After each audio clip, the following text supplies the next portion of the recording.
created. This is from the lovely Jade. I can get into it.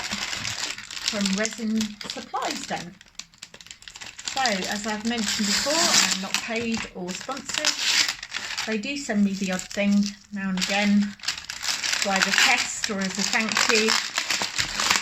But other than that, I just want to support small businesses, really. So, let's have a look. I know I have ordered and paid for some pigments, because they're doing pigments now. And I think it's 5 colours, 30 grams in each. And a little goes a long way.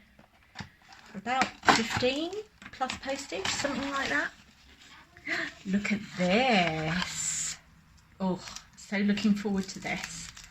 So, these are, yes, so these are the pigments. And you get some gloves, because obviously it goes everywhere. But you can see these little bottles are just rammed full.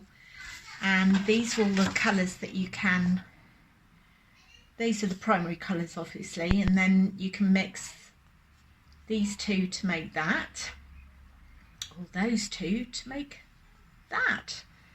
So there's an enormous amount of colours that you can mix up just with these. So thank you very much, Jade, and I shall definitely look forward to using these. Thank you very much.